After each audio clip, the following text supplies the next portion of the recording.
The bazillion-dollar question: food and exercise, great shape, healthy body. How does it all work together? How does it happen? Why are we the sickest, fattest, most overweight, obese Western nation that we have ever been?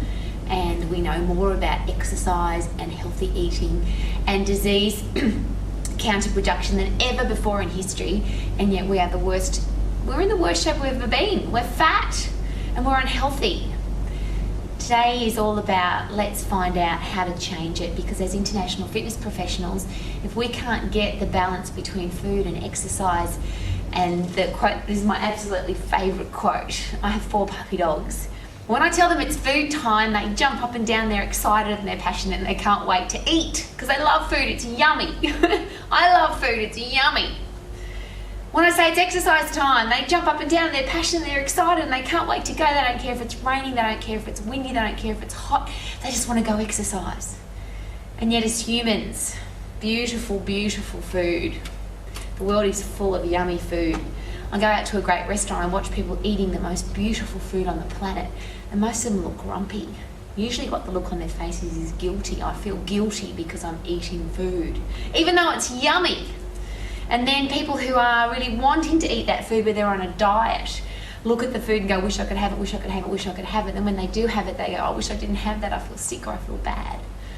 Today we want to get this balance right between being absolutely passionate about food and eating and making food yummy. I call it an orgasm for your mouth. Food's got to be yummy, and you've got to sit down to your meal and be excited about it, not feel guilty about it. And then exercise is exactly the same. I just am absolutely bamboozled. I walk along the beach, sun's shining, birds are singing, ocean's blue, sand's white. It's a beautiful day, and you see people exercising like this grumpy look on their face. And I say, good morning, how are you? And they go, leave me alone, I'm exercising. I've got to burn calories, I've got to lose weight. See, when you exercise to lose weight, it's boring. When you exercise because you have to, it's boring. When you exercise because you love to move and you love to be healthy, fit and strong, it's a whole different story. So what we want to do is make sure as international fitness professionals we have not the answers to the big questions on how to lose weight, how to be in great shape, how to be fit and healthy, but how to ask the right questions to get the people that we deal with every day to want to exercise and to want to eat food. And that's what do I know? I'm not a nutritionist, I'm not a dietitian, I'm an international fitness professional just like you, but what do I know about getting people to eat healthy food, getting people to eat lollies and enjoying them if they want to eat them. If they don't want to eat them, don't eat them. But if you want to have a lolly, you should have it and enjoy it. How do we get people to eat like that? What do I know about it? I've been a personal trainer now for, well, let's work it out. Started teaching group exercise when I was 13, and I think I started giving out exercise and nutrition advice then too, which probably wasn't a good thing. But as you know, when you're in great shape and when you're fit, healthy and strong, and when you're vibrant and energetic and enthusiastic, people want to know what you've got. And that's the really important thing, and that's probably where we are going to start today, is how do you get into great shape? How do you have energy, enthusiasm, vitality, excitement and enthusiasm for life? How do you get people to look at you and say, I want what she's got, I want what he's got? And it's not about being ripped and buffed and shredded, it's about being fit and healthy and strong. So I've been doing this since I was 13, I'm now well over 40. I'm the fittest and strongest and healthiest I've ever been, which is really exciting. I jump out of bed every morning with energy, enthusiasm and excitement because I love what I do and I love my life. And I love food and I love to exercise. And in the meantime, between 13 and 40 odd plus, I've trained thousands of people, chatted to thousands of people, professionally, publicly, personally, privately. I've helped many, many, many women with eating disorders. I had a contract with a private eating disorder hospital on how to help young girls get fit and healthy and strong after an eating disorder. Thousands and thousands of women who I've seen absolutely guilty about eating food and very, very few happy about eating food. I've watched elite athletes eat magic mountains of food and not put on weight. I've seen some people who look at a piece of cake and it looks like they've put on 5 kilos. And I've seen other people who just can eat and eat and eat and eat and eat and they're still really skinny. So I don't know the answer. what I do have for you today is a great series of questions which helps your client, will help you find the right answers. The challenge we've got as international fitness professionals to do with food is exercise is a little bit less complicated because most people don't exercise. Most people don't have a real strong opinion, belief, conviction about exercise. And when they come to you and ask you for help about their exercise program, it's usually because they don't know and they just want some help. With food, and we're not dietitians and we're not nutritionists and we're not experts in the food area, but the two go together. You can't get a beautiful, superb, and I call it an Italian prestige sports car, to drive really fast and to perform at top level if you put crappy fuel in the engine. So we have to know about fuel. However, just before we get started on that whole process, there's some big rules and regulations when it comes to being an international fitness professional and food. The first one is you'll never hurt your client. So that's to do with exercise and food, and that is the golden, platinum, silver, diamond, bronze, every single precious metal rule that you can possibly think of. You will never hurt your client. Now, I would like to take that a step further and say you'll never hurt them emotionally either. And when we get a little bit deeper into the topic of food, there are too many fitness people that have really hurt their clients, me included, many thousands of people, where I've had this real strong attitude about food where you can't have, you mustn't have, you shouldn't have, you don't have, that's bad food. And what we do is we emotionally injure our clients in regards to food. And today we want to get rid of all of that. We want to get rid of the guilt attached to food. We want people to love eating food. We want people to enjoy good food and to appreciate that there is no good or bad food, just the amount in which you eat it. And we'll get into that a little bit later on. So the number one thing is I never injure my client. Number two is that we only make recommendations and suggestions. We don't write diet plans. Don't write diet plans. We do not. What do we know? All I'm asking you to do today is to take on board some common sense tools, which are great questions, on how to get your client deciding what's the right way for them to eat. And that's really the most important thing for us. It's not about us telling people what to eat, and I'll give you a classic example. We can say that, for instance, let's pick something, milk. A lot of fitness professionals will tell their clients you have to drink skim milk because it's low in saturated animal fat and it's healthier for you. Now that's a fairly bold statement, because I'd reckon there's some people I'm talking to right now, might be you, that would never ever drink skim milk because you absolutely hate it. There are, and I've said to people in the past, you have to eat fruit and vegetables. Now, we know that's a fact. There's 209 published research studies to show that you should eat more fruit and vegetables. However, if somebody doesn't like fruit and vegetables and you just randomly say to them, you have to eat more fruit and vegetables, like some kind of aggressive school teacher, you just get them on the wrong side. So today isn't about telling people what to eat, how to eat it. All we're going to do is have a look at a really good common sense set of questions to ask to get people thinking about what would be the best way for me to eat so that I'm fit, healthy and strong. And if you're taking notes, can you please write that down for me? Not buff, ripped and shredded. Any of you that have ever been involved in the whole process of preparing for a bodybuilding or body shaping competition to get buff, ripped and shredded, you will understand that that has nothing to do with being healthy, fit and strong. In fact, you feel very unhealthy, you feel very weak, and it's only for a very short period of time. So we're going to start with the whole process that Max is based on as far as exercise and eating. And if you can just take this on board, take it on as a philosophy, take it on as a way of life, because all it is a series of questions that you would ask yourself. So, you know what it is, you've seen it all before. How do I get real yummy? You are as excited about food and exercise as your puppy dog. Woohoo! Jump up and down, get excited. So, the Smarties principle, that's where we start at Max. How do I teach people about food? You don't teach people about food. You don't teach people about food. You make recommendations and suggestions based on the answers to the questions that they give you, or the answers to the questions that you ask. So the first lot of questions we ask is the Smarties principle. Now I know that you know it, but it's like a good song. I don't know about you, but when I hear a good song, I listen to it over and over. I just visited the Buy the Music website just recently, and I bought the same song in about 5 different versions. So not only do I want to listen to that song over and over, I want to listen to it in all the different versions. You're going to now hear the Smarties principle from Rowie. It goes like this. Smarties, S, stands for something I can stick to simply for the rest of my life. Always ask your client that. If they come to you with a, what do you think about this, Rowie? Or what do you think about this exercise program? What do you think about this eating plan? The first question is, do you think you can stick to this simply for the rest of your life? Now, the challenge I have with 2-week programs, 8-week programs, 12-week challenges, get your body into great shape in 14 weeks, they're all short term. And as we know, unless you can stick to it simply for the rest of your life, it becomes a diet. And if it's a diet, then there's a start time and a finish time. And usually, no, mostly, when there's a finish time, what happens is there's a bounce back effect. So any time that you're depriving yourself, where you say, I can't have, I shouldn't have, I mustn't have, don't have, you're in your mind, you're thinking to yourself, when can I have?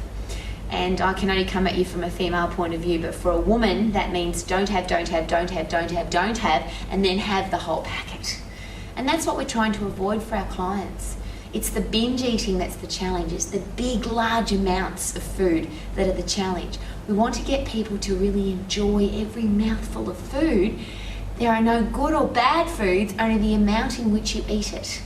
Now, I'm going to give you a classic example of that, and you've probably heard it before, but it's like that good song theory again. There are no good or bad foods, only the amount in which you eat them. There are no good or bad foods, only the amount in which you eat them. See, an apple is a really good food. It's full of vitamins and nutrients and phytochemicals and antioxidants. It's got fibre in it, so it'll make you do number 2s regularly. It's got fluid in it, so it'll help you with your hydration. And it's great. If I eat 1, maybe 2, if I were to eat the whole bowl of apples, how would I feel? For those of you that have ever done that with stone fruit at Christmas time, where you sit down and there's peaches and apricots and plums, and you've had 5 or 6 or 8 or 10 of them over the course of the day, how do you feel the next day? Number 2s are all yucky and sloppy, and you've got a sore tummy, and you've got lots of wind, and it's really smelly, and you feel really uncomfortable. Because fruit is a really good food in the right amount. Now, if I pick up this bowl of lollies and I have a lolly and I thoroughly enjoy it because I happen to love lollies, if I happen to love lollies and I eat it and love it and really enjoy it, that's fantastic. Eat the whole bowl. How am I going to feel? See, this is not good and this is not bad. This is not bad and this is not good. It's the amount in which you eat it. Please come to grips with, understand, appreciate, live the concept of there's no good or bad foods, only the amount in which you eat them. Most importantly, when you're dealing with small children, particularly little girls, because when we start telling little girls that that's a bad food, don't eat it, little girls start to think that's a bad food. If I eat that, I'm a bad person. And then attached to the food automatically is guilt, because only bad people eat bad food, and bad people should feel guilty.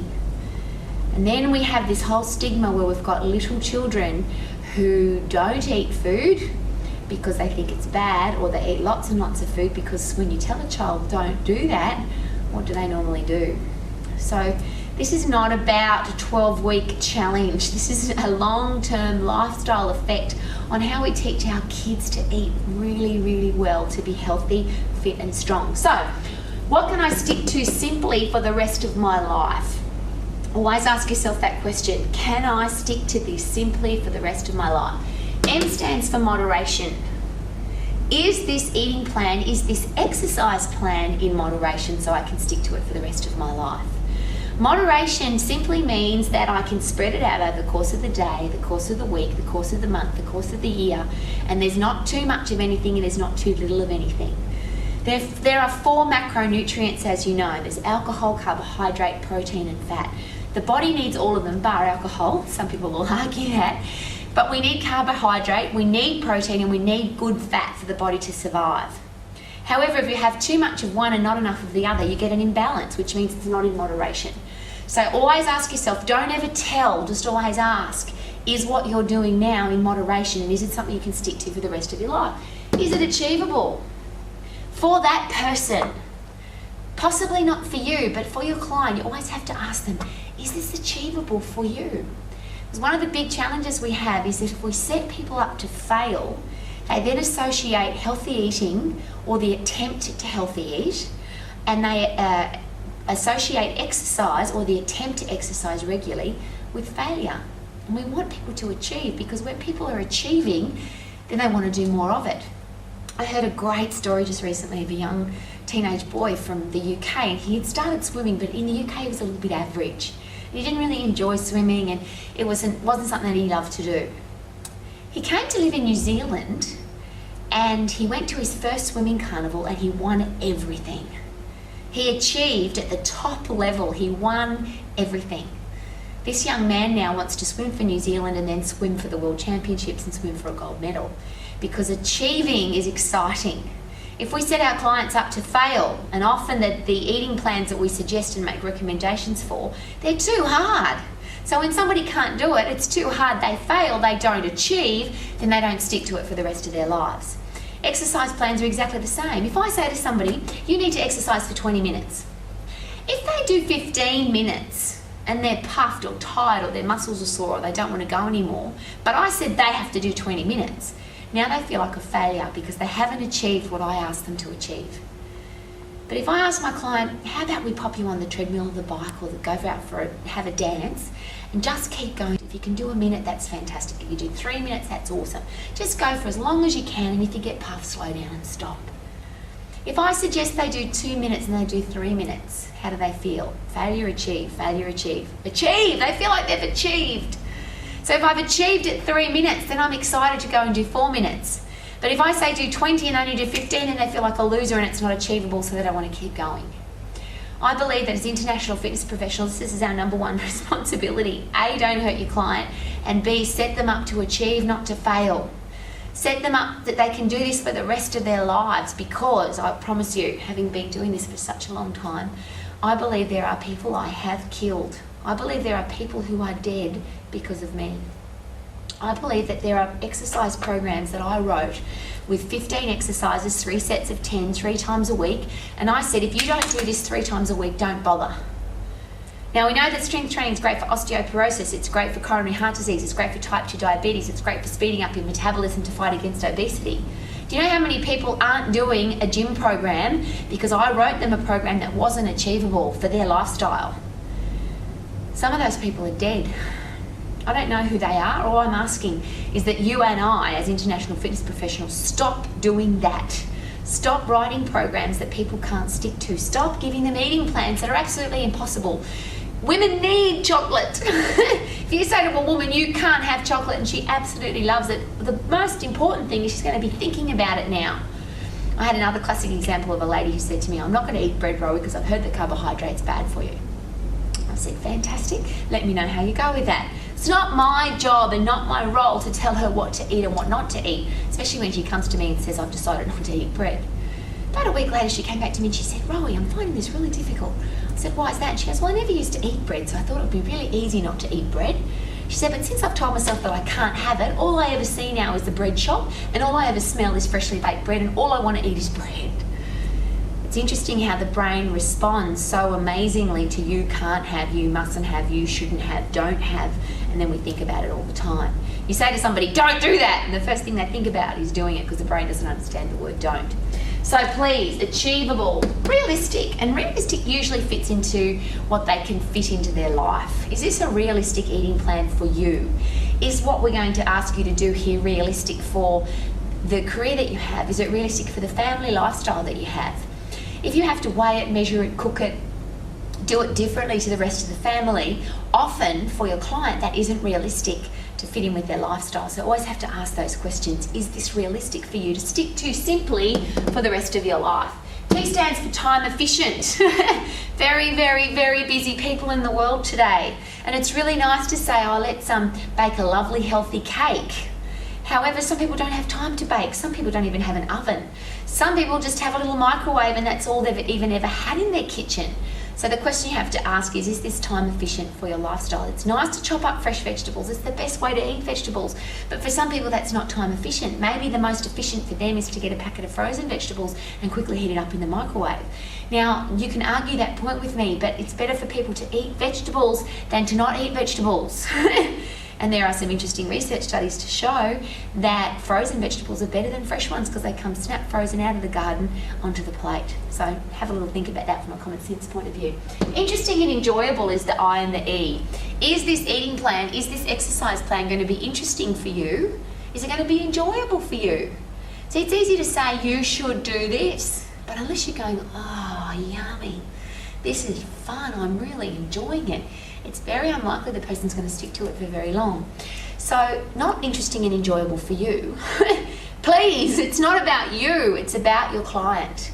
Always ask, is this going to be interesting for you to do? Or even better, what would you find interesting to do? Is this going to be enjoyable for you? Food should be interesting, by the way. The last one's really interesting. There's that word again, interesting. The last one in the Smarties principle is science. Of course. Our eating plans and our exercise plans need to be based on rock solid science. But I'll give you a couple of interesting analogies or examples. It is recommended that we drink, you ready? Water. Very important. Drink water. The scientific recommendation for water is 1 litre of fluid for every 25 kilograms of body weight and 1 litre of fluid for every hour of exercise. Which is again, interesting the word, an interesting suggestion, because you'll often hear drink 8 glasses or drink 2 litres. But have you ever asked yourself this question? What if the person's bigger person, what if they're smaller? What if they only weigh 45 kilos because they're a tiny little gymnast? Do they still need 2 litres, but somebody that's 120 kilo elite athlete shot putter, do they only need 2 litres as well? Now, the scientific recommendation is 1 litre for every kilogram of body weight. Did I say that right? No, 25 kilograms of body weight. That would be a lot of water. 1 litre for every 25 kilograms of body weight and 1 litre for every hour of exercise. But some people exercise and they don't sweat at all because they don't put very much energy in. There are some people who exercise for an hour and they just lose bucket and bucket loads of water. So, what's the recommendation? The scientific recommendation is 1 litre for every 25 kilograms of body weight and 1 litre for every hour of exercise. I'll give you another reason why that could be a little bit complicated. I've had several clients, but one in particular, who was over 100 kilos. Now, if I said to that client, who, by the way, said to me, I hate drinking water because do you know what fish do in water? If I recommended for her, and let's say she was well over 100 kilos, but let's give it a round number of 100 kilos. I said to her, a lady who doesn't like to drink water, I need you to drink 4 litres of water every day plus an extra litre for the hour walk that you're doing. So I need you to drink 5 litres of water every day. And the lady's not drinking any water at all. Do you think she'd even bother starting? And that's the whole challenge. If we set people up to fail because it's not achievable, they often don't even get started. When I used to say to people, we have to do this gym program 3 times a week or don't bother, guess what? They didn't bother. A lot of people, if they missed Magical Day Monday, they wouldn't come Wow Day Wednesday or Fun Day Friday because they'd missed one day already. The important thing is that we make this whole process Smarties, something people can stick to for the rest of their life, something that's in moderation, something that's achievable, something that's realistic, something that's time efficient, interesting, enjoyable, and then based on science. Yes, science says 209 research studies, eat more fruit and vegetables. Absolutely. There are some governments in the world who have actually said you need to eat 7 pieces of vegetables and 3 pieces of fruit, or 5 pieces of vegetables and 3 pieces of fruit, or 10 pieces of vegetables and 3 pieces of fruit, or 2 pieces of fruit. There's all different recommendations. If somebody's eating no vegetables and I say to you, I need you to eat 7 pieces of vegetables every day, and they don't even like vegetables, are they even going to bother? So ask, and now comes this fantastic series of questions that makes this whole process so very, very, very simple. We don't make recommendations and suggestions even. And by law, as an international fitness professional, you can make recommendations and suggestions. I'm asking you not to do that. I'm asking you to ask the right questions to get your client to make their own recommendations and suggestions. You might be leading them and guiding them in a general direction. However, when they say, I'm going to do this, versus you say, you have to do this, and I'm going to say that again, if they say to you, Rowie, this is what I'd like to do, I think this would be good for me, this is something I can stick to simply for the rest of my life, it's in moderation, it's achievable, it's realistic, time efficient, it's enjoyable for me, versus you tell them you have to do this, or worse. And I'll give you another example. I was sitting in a huge fitness facility in one of the big capital cities, and it was a health club, and they had a coffee shop, and I was sitting thoroughly enjoying my beautiful frothy cappuccino, like thoroughly enjoying it. And a personal trainer came out from the gym and saw one of her clients also thoroughly enjoying her big fluffy cappuccino. And the trainer said to her client like this, you ready? Don't you drink that! Do you understand how many calories there are in a cappuccino? This poor woman, A, was so embarrassed that she was spoken to like that. And B, you could see that before, although she was thoroughly enjoying her cup of coffee, she was no longer enjoying her cup of coffee. I don't want us to take away the pleasure of food, the pleasure of a coffee from our clients. What we want to do is make sure they enjoy every aspect of their life. So the Smarties principle is something we really need to take on board. And then we ask a series of questions which will give us the right answers. Not us, our clients. And all we've got to do is go, what a great idea. So what we're going to have a look at is you. Because right now, you are the most important person in the world. If you are fit, healthy and strong, if you are fit, healthy and strong, if you are fit, healthy and strong, if you are energetic, enthusiastic, and excited about life, if you are vibrant and full of energy, people are going to say, what are you doing? And you're going to say nothing. You're not going to say nothing, I'm not doing nothing. You are not going to answer the question. Because as we know as superb communicators is that people don't want to know what you do, they want to have what you've got. So it's not about what you do, it's about how you can help them do what they need to do to get the same effect that you've got. Because what they want is your energy and your enthusiasm and your excitement, and they want to be fit and healthy and strong like you are. So the next little bit is about you. I'm going to ask you a series of questions and I want you to seriously think about them.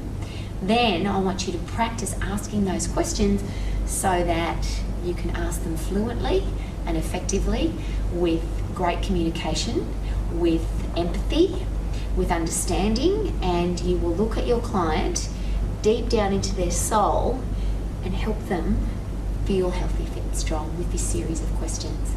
So it goes like this. It's the W questions, which you already know. Drop a pen. The W questions that you already know, but we're going to attach them to the food process. So we ask people, what is your number one health and fitness goal? We always ask that question. It's a great question. What is your number one health and fitness goal? Why do you want to achieve that goal? Why is it really important to you to have that particular thing happen in your life? Why do you want to put those black jeans on? Why do you want to wear that white dress? Why is it so important to you to win the grand final? Why do you want to run a marathon? Why do you want to compete in a body shaping competition? Why? And always make it specific to their goal. So where is that happening? Where exactly do you want to lose weight? Where exactly on your body would you like to be thinner or more muscular or tighter or stronger? Where exactly? Where is the marathon? It's a visual question. Where's the grand final going to be? So the first question is, what do you want? The next question is why. You need to get as many whys as you possibly can. The next question is where. Where are you going to achieve that? The next question is when. When. And if your client doesn't have a specific date and time for achieving their goal, you have to create it for them.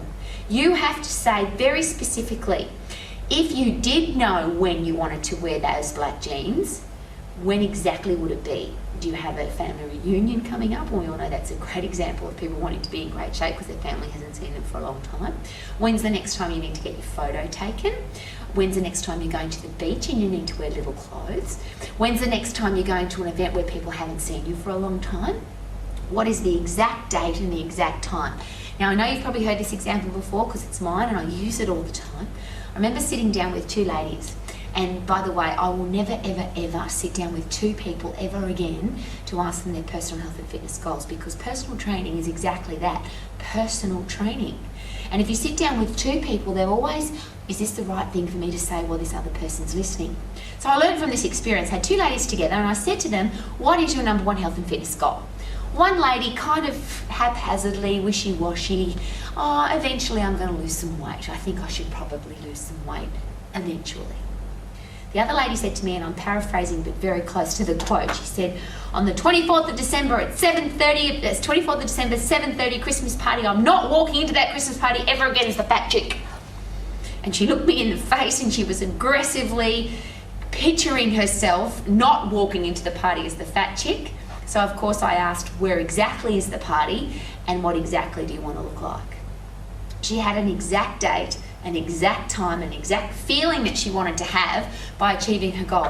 Out of those two women, who do you think achieved the goal quicker? Who do you think achieved the goal, let alone quicker? So if your client doesn't have an exact date and exact time, you have to create it for them. The next question, so we've got what do you want, why do you want it, where do you want it, when do you want it? Now is the visualization, and remember that the pleasure question has to come first, because most people, and we can argue this one too, but most people are not motivated by pleasure. Most people aren't motivated by the pleasure of being in great shape. They've never been in great shape. They don't know what that feels like. They're motivated by the pain of feeling fat. They're motivated by the pain of feeling low energy. They're motivated by the pain of not being able to make love to their wife. They're motivated by the pain of not being able to fit into their clothes. It's not because they're excited about looking fantastic. Still ask the pleasure question, but make sure it comes before the pain question. So you ask this question: how will you feel when, on the 24th of December at 7:30, you walk into the Christmas party looking amazing? And tell me what that is. White dress, tight arms, ripped abdominals. What is that? And I'm just giving you her paraphrase because that's what she wanted. So how will that make you feel? And give me 3 words to describe that. Now these 3 words are the incredible part of this process, because those 3 words aren't your words, they're your client's words, and you're now going to use those words to motivate them to eat beautifully and to exercise hard and to get fit, healthy and strong. Their words, not yours. So if your client says to you, I'm going to feel bloody sensational, then those are the 2 words that you're going to use when you're training them. I want you to do 2 more repetitions for me so that when you walk into the Christmas party, you will feel bloody sensational. Versus, how will you feel on the 24th of December at 7:30 if you do have to walk into the Christmas party again as the fat chick? Now, I can only use those words because they were the words that she used with me. I could never say those words off the top of my head. So please describe for me how you will feel if you have to walk again as the fat chick. Now, I can't give you the swear words that she used. What I will share with you is that when we trained, I used those same swear words because they're her words. And they are the words that are going to motivate her to do 1 or 2 more repetitions, go 5 or 10 seconds more on the treadmill, to skip 10 or 20 more times, to raise the elevation on the treadmill 1 more. See, it's the little tiny bits that we can get our clients to do that make the difference. It's when they think they're going to stop and you get them to do a couple more. It's when they think they don't want to train today because it's too hot, too cold, too hard, they're too tired. You get them to come in and you get that little bit more out of them they would have either not done at all or they wouldn't have been able to do on their own. That's the difference between training by yourself and training with a trainer. Some people say to me, I'm just going to train people until they're ready to train by themselves. Well, we're never ready to train by ourselves. That's like saying to a golfer or a tennis player or a football player, you don't need a coach, you can just get a coach until you're really good and then you can play by yourself. It doesn't work like that. It's the 1 or 2 more repetitions that make the difference. It's the 1 or 2 more seconds that you as their coach get them to do. It's the 1 or 2 more pieces of fruit and vegetables that they didn't want to eat that you inspire and encourage them to eat that makes the difference. So what do you want? Why do you want it? Where do you want it? When do you want it? How will you feel when you achieve it? 3 words to describe that for me, at least 3. How will you feel if you don't achieve it? And use those words. Now comes the big sale question. The big question that's going to determine whether or not this person gets started and gets going. It goes like this.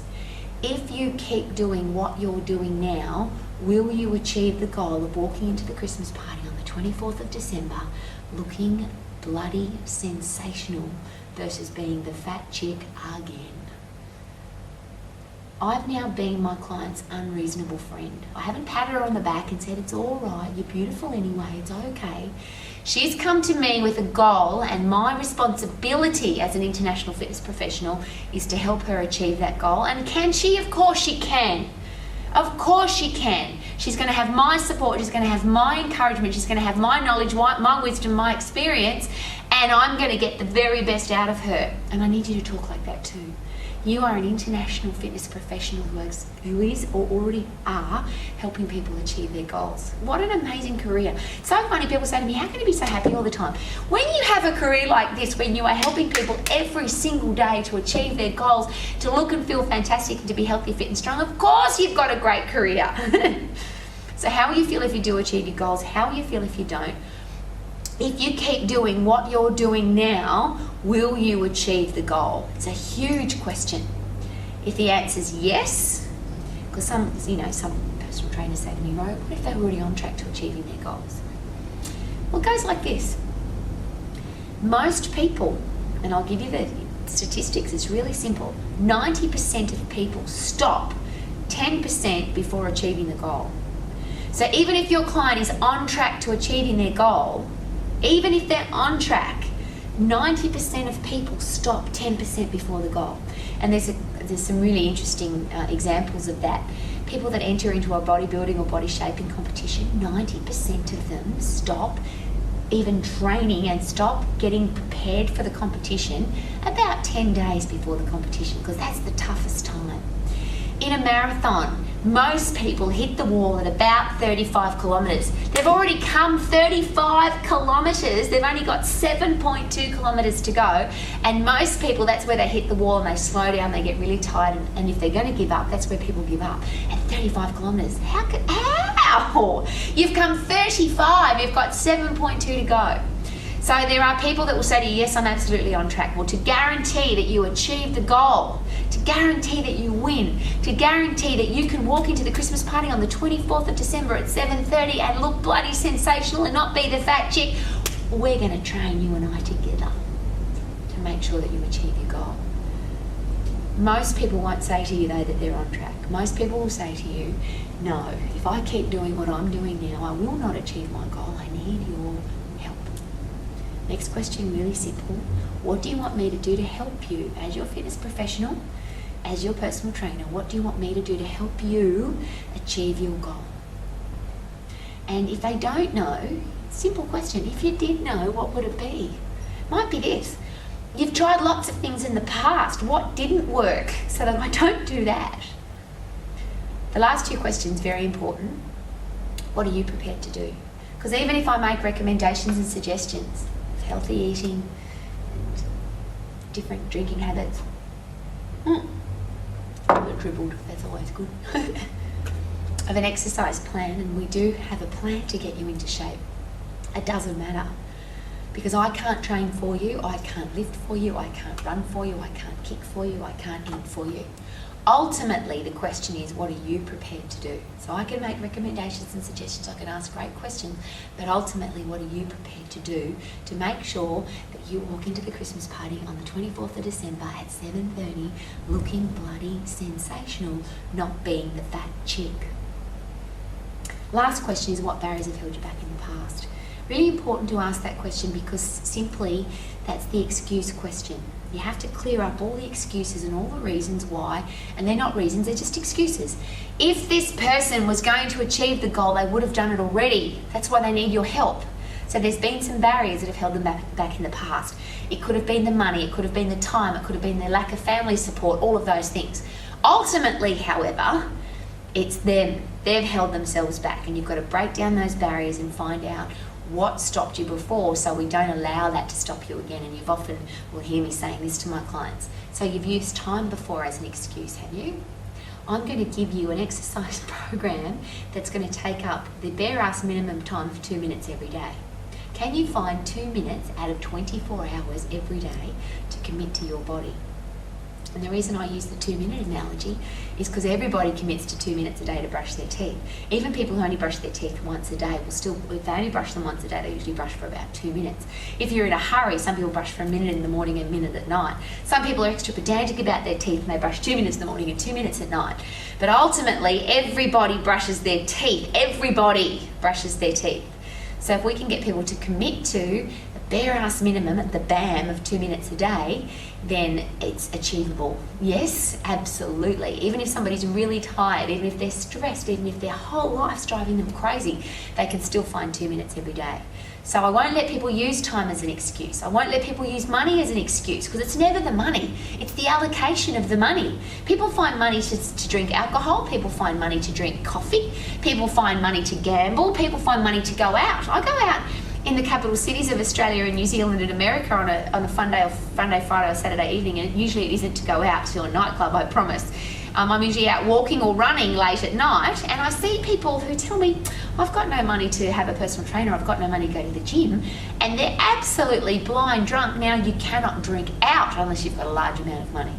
People find money to buy clothes, people find money for junk food. There's more junk food sold in low socioeconomic areas than there are in high socioeconomic areas.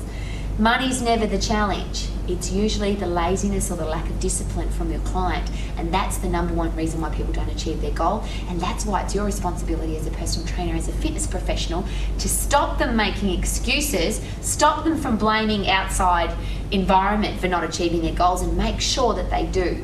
So if you've ever been one of those people that said, I don't have time, I don't have the money, I don't have support, here's a really interesting one. My husband doesn't support me exercising. We'll get a new husband.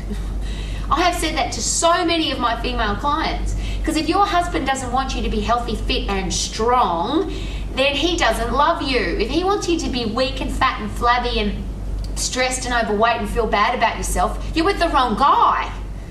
So I'm begging you as the international fitness professional, you have to find the time. You have to find the money. Don't talk to me about, I don't need a personal trainer because I can train hard enough by myself. You need a trainer to make sure that you do the last 2 repetitions that you couldn't do by yourself. The trainer's going to help you. You can't sell a product that you don't believe in, and you can only truly believe in it when you use it. Imagine me standing up in front of 1,000 people talking about health and fitness, and I was a smoker, drank large amounts of alcohol, ate rubbish food and didn't exercise. I could still talk it, because I have no challenge obviously talking in public, but there would be a severe lack of integrity there, and I promise you that what you'll be doing is pulling down our whole industry. Please don't do that. So that's the goal sets of questions. Now I always start the next set of questions, which is about yummy, yummy food, with the analogy of that prestigious European sports car, and I prefer Italian sports cars, but that's just me. If you had a prestigious Italian sports car and you wanted to drive it in a Formula One Grand Prix, would you take it down to the petrol station and fill it up with regular unleaded fuel? And of course the answer is no. You would put high performance petrol, high performance oil. You'd probably even try and find some high performance air to put into the tyres. You'd have high performance people looking after the car, and everything about the environment would be designed to help you win the race. Well, guess what? I think that this human body that we have is far more important than any Formula One race, and this human body that you have is far more important than a prestigious Italian sports car, and it requires much better fuel and much better care than any Italian sports car. That's what I believe, passionately believe, and I hope you do too. It's so funny, I also have really good friends who have horses. Can you imagine spending $1 million on a racehorse and then feeding it some kind of takeaway food for breakfast, lunch and dinner, giving it large amounts of alcohol and sticking a cigarette in its mouth and saying to this prestigious horse that's going to race in a Melbourne Cup or a big horse race, don't do any exercise, just lie there and take it easy. You know, horses that race are meant to race, they're meant to run. That's when they're the best at what they do. Your body is far better than any horse. It's far better than any Italian sports car. So how do we look after it? And that's the question that I want you to ask your client. What would be the best way to look after your superb performance machine? Let's have a look at what you're doing at the moment. So the series of questions, and I'm going to put them up now, in regards to food. So the first question is, what is your number one health and fitness goal in relationship to goals? When we're talking about food, the what comes in 3 separate parts. So the first one is, what do you absolutely love to eat at the moment? What do you love to eat? Love to eat. And get a list of things. Now, if somebody says, oh, you know, I like all food, no, specifically. If there was food that somebody said to you, you can't have that anymore, you'd be disappointed. What do you love to eat? What gives you an orgasm of the mouth? What do you salivate over? What are some of the foods that you just really want to eat every single day? What do you love to eat? Get a list of those things from your client. And then comes the magic words. It goes like this. Guess what? Rowie, you've told me that you love bread. You've told me that you love hazelnut Italian gelati. You've told me that you love brandy snaps. Well, guess what? Your eating plan will always include those foods that you absolutely love. And I want you to watch what happens to your client's face and their physique. Because they're coming to you expecting you to tell them what they can't have, mustn't have, shouldn't have, don't have, you're not allowed to have ever again because it's bad for you. And instead you say, guess what? Whatever eating plan and recommendations and suggestions that we put together for you, they will always include Italian gelati, they'll always include bread, and they'll always include brandy snaps. And I'm going to go, oh, wow, and I love you. Now, remember, there's no good or bad foods, only the amount in which we eat them. And if you can grasp that concept, really understand it, really live it, breathe it, you're going to take away all the guilt that's attached to food and get people excited about eating food. So the first question is, what do you absolutely love to eat? Obviously, the next question then is, what are the foods that you really don't like to eat? What are the foods that if somebody held a gun to your head, you would rather die than eat them?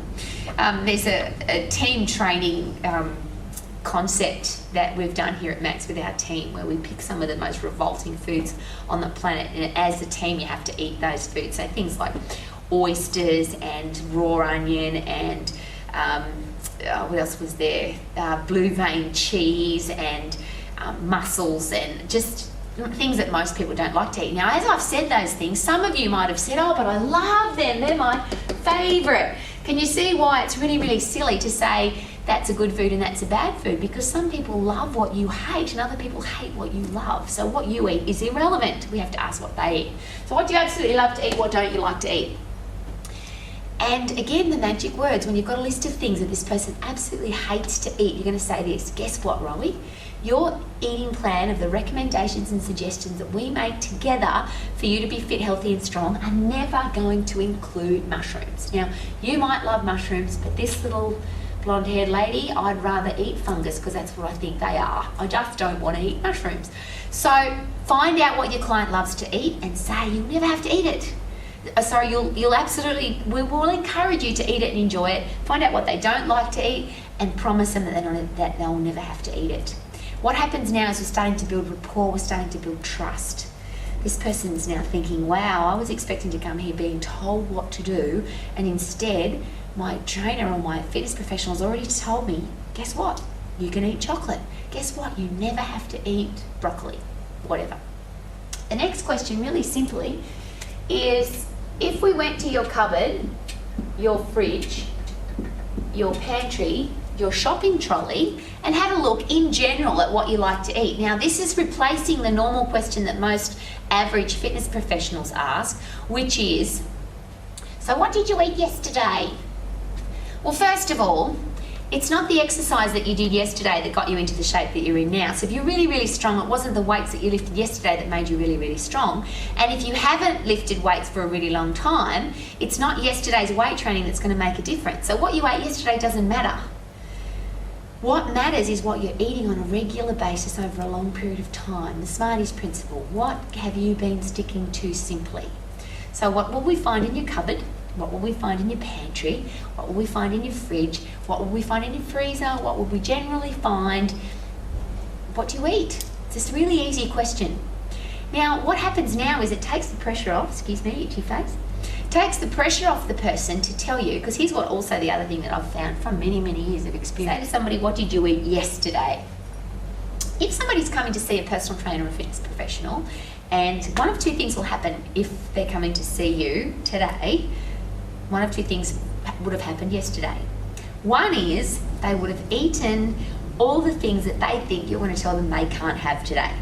So if they think today is diet day, yesterday they've eaten pizza and chocolate and alcohol, and they've just put as much food into their mouth as they possibly can right up until midnight, knowing that today is diet day, and then they'll be able to eat that stuff again.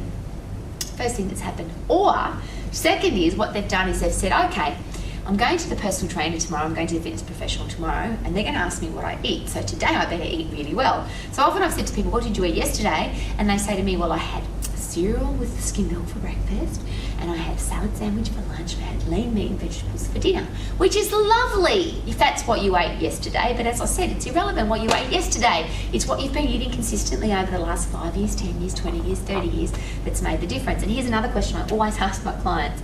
When was the last time you looked in the mirror and you absolutely loved what you saw? Or when was the last time you had so much energy, enthusiasm, excitement for life, you jumped out of bed and went, I love my life? Now, if somebody says to you 30 years, it's not going to be 30 minutes before we get them back into that way of life and back into that feeling that way and looking that way. And if they can envision that themselves, then we're already on track.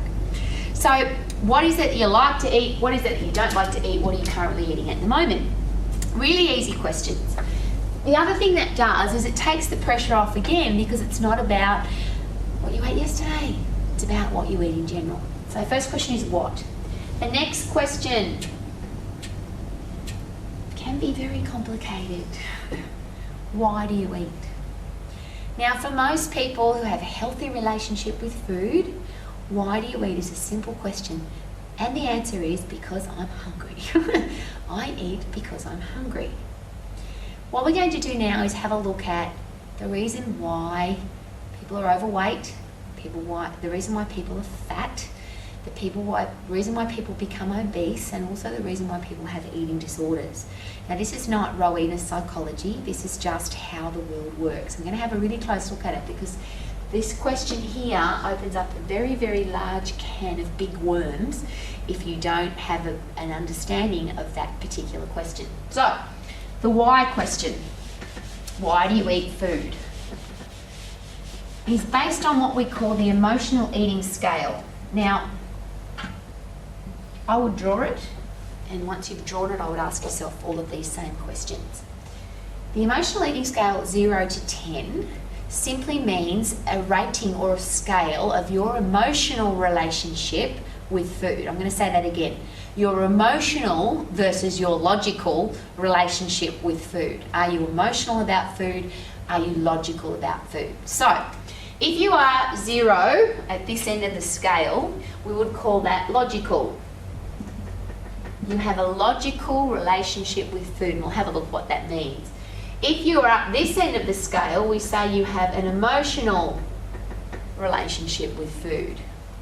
Now, if you've ever looked at the differences between men and women, you'll understand that women predominantly are emotional and men seem to be predominantly logical. So women, we focus on our emotions and the way things make us feel, and men tend to be, and this is only a generalisation, I'm not trying to be sexist, it's just a generalisation. I can only come at you from a female perspective, and as I said, now well over 30 years of training people and asking these exact same questions, it seems to be that men are more logical and women are more emotional. So let's have a look at that in regards to food. Logical goes like this, and again I'll give you a story. Another reason why I never ask questions of two people together. I had a husband and wife in my office, and I was asking them the series of W questions, and we asked this question: what did you eat yesterday? Which is again the reason why I don't ask this question, because it's such a silly question. So I asked the husband and wife together, what did you eat yesterday? Now I want you to picture this. I'm not a very good actress, but please picture this and what happened.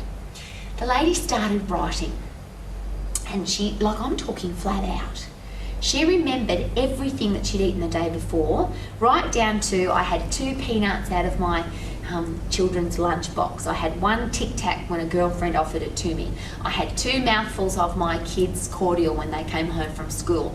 And not only did she remember all of those 1 and 2 mouthfuls of things, but she knew the exact calorie count carbohydrate count, fat count, and protein count of all of those foods that she'd eaten. And so she's madly writing. I asked the exact same question of her husband, who was kind of sitting there like this. And he was sitting there, and he was sitting there, and his arms crossed, and he was sitting there. And quite a bit of time went past, and she's madly writing, madly writing. He digs his wife in the ribs, and he says, "Darling, do you remember what I ate yesterday?"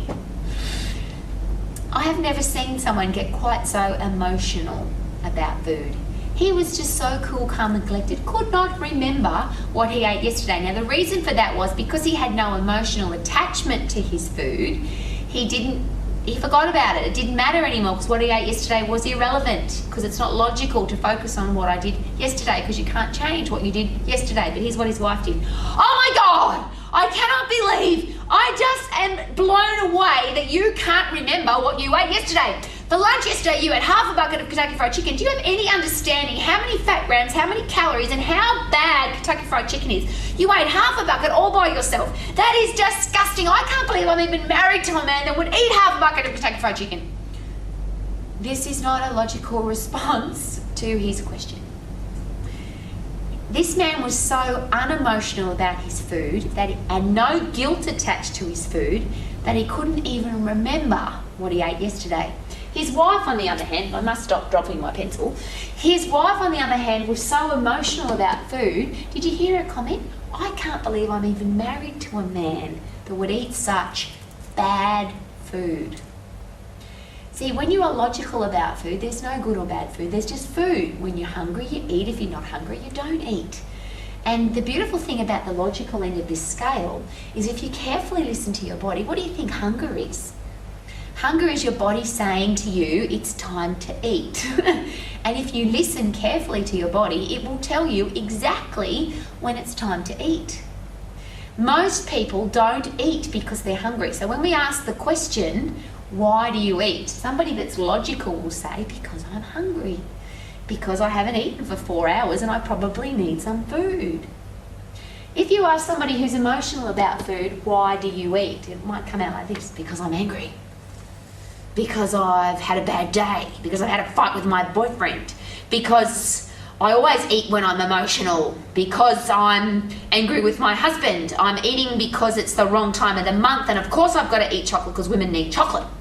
See, these are all emotional attachments to food. When we eat emotionally, not logically, we either eat too much or not enough. The other interesting thing about logical and emotional, a logical person, when they put on some weight, they'll do this. Blokes do it all the time. Put on some weight, better lose some weight. It's a logical assumption. It's like saying, oh, there's a guy that's tall. See, there's nothing politically incorrect about saying, oh, he's tall. But very politically incorrect to say to your wife, oh, you're fat. By the way, some wives need to be told that they're fat because nobody in their life is telling them that. And they are. And that's okay if you're fit, healthy and strong. But if you're fat, weak, unfit and feel lousy, got no energy, aren't jumping out of bed with energy and enthusiasm and excitement in the morning, then we need to do something about it. Maybe somebody needs to tell you, you need to lose some weight, because if you lost some weight, you'd have more energy, more vitality. You'd be able to make love to your wife. You'd be able to do up your shoelace without your face going purple. This is me being emotional. So the logical person, when they need to lose weight, will just say, I need to lose some weight, and they'll start eating a little bit less and moving a little bit more. They'll start eating a little bit less and start moving a little bit more, because that would be logical. Emotional. Oh my God, I've got to go on a diet. Oh, I hate going on a diet because when I'm on a diet, I can't eat chocolate, and I love to eat chocolate, but I shouldn't eat chocolate because it's bad for me. When I eat chocolate, it makes me feel bad. Bad if people eat chocolate. Oh, I'm such a bad person because I eat chocolate. These are not logical conversations that we have. A logical person, unemotionally attached to food, will have a piece of fruit or a lolly or a piece of bread or whatever it is that they like to eat at the time, because they listen to what their body's telling them, and their body says, you need to eat some. And your body will tell you, if you need some energy, you'll need some carbohydrate. If you need some iron, you should eat some red meat. If your body will just hear it and understand it and tell you, if you listen carefully. But when you're at this end of the emotional scale, where you are no longer logically attracted to food, you are emotionally attracted to food, what happens now at this end of the scale, so I'm going to talk predominantly now about the 10 end, is every time you sit down to eat something, you have an argument inside your head. Should I eat this? Shouldn't I eat this? Is this good food? Is this bad food? It's bad food, but I really want to eat it because I really love it. I shouldn't eat it because it's bad, and when I eat it, I'm going to feel bad, but I really want it. And there's this constant discussion, argument, abuse almost inside your head about whether or not you should eat it. Now, what happens is, if you say, no, I'm not going to eat that, people will say, well, I feel good because I didn't eat that food. Other people will eat the food, feel bad because they ate it, and now there's guilt attached to the food. What I'm talking about here is where food is totally controlling your life. Now, obviously, there's different, you can be 1, 2, 3, 4, 5, 6, 7, 8, 9, 10 on the scale. However, at 10, you must understand this, please. It's when food is controlling your life. I'll give you an example. We're inside the Max College. Every day at Max, there is available a fresh fruit bowl. Every single day, the college coaches, the girls are awesome. They always find the very best, yummiest, crispiest, bright coloured fruit, and there's always fruit available. There's always whole grain cereal, and there's always Cocoa Pops or Nutri-Grain or some kind of what people term as yummy cereal. We always have lollies at Max. Always have lollies, always have chocolates, always have biscuits, always have yummy things. Because there's lots of reasons for that, and now we're going to get into the nitty-gritty. But the first reason is I want you to feel like a welcome guest in my home. This is my home. I don't know what your favourite foods are. You might be a fruit eater, so I'm going to have fresh fruit. You might be a cereal eater, so I'm going to have lots of different kinds of cereal. You might like to drink tea. At Max, you'll find we'll always have 4, 5, 6 different kinds of tea. You might drink coffee. You might have sugar in your tea, and you might have equal in your tea. I don't know what you love, so we have as many things as we can possibly have. And then we ask you when you get here, what are some of your favourite things to eat? What do you absolutely love to eat? What don't you like to eat? And the girls will then go out of their way when they go shopping to do morning and afternoon tea shopping to make sure that we always have one of your wow treats while you're in the college. Because people have different wants and needs and desires in regards to food. This is one of the ways I find out, by the way, where you're at with the emotional scale in food. The logical folks in the room don't even know that we have lollies at Max, because unless they feel like a lolly, and you know you've said that, oh God, I feel like a lolly. They go looking for one and they'll say, Super Sue, Sparkly, do you have a lolly? And the girls will go, yes, of course, there's a big bowl in the kitchen. They never even noticed that they were there. Someone will say, oh, I feel like a bit of fruit. Sparkly, do you have some fruit? And Sparkly will go, there's a big fruit bowl. They never even noticed that the fruit bowl was there because they're totally logical about food. Food is just part of life. It's like saying, do you have a dumbbell? Do you have a chair? Do you have a water bottle? Do you have a stapler? See, you only need a stapler when you need a stapler. You only need a piece of fruit when your body says, I need a piece of fruit. If you listen carefully, logically, you'll find that your body will love a piece of fruit every day because it's full of vitamins, minerals, antioxidants, phytochemicals, and fibre, which will help you feel energetic, enthusiastic, and excited. Do you know how many people don't eat one piece of fruit every day because they're not listening to their body? It's interesting, isn't it? The emotional people who come to Max get angry with me every single month. See, the other thing that I do at Max is I look after the cheers and challenges, ideas, suggestions and comments. They all come to my email address. And every month without fail, I will get 2 or 3 of my students who quite strongly email me or call me and get aggressive with me because we have lollies at Max. They get angry with me because we have chocolate at Max. They get angry with me because we have chocolate cake for people's birthdays. Now, if somebody loves chocolate cake, guess what we have for their birthday? Chocolate cake. If somebody likes, I remember once one of my students, his favourite was beer, so we put a candle in the top of a can of beer and wished him happy birthday because that's what he loved. See, the emotional people get angry with me because angry is an emotion, not a logic.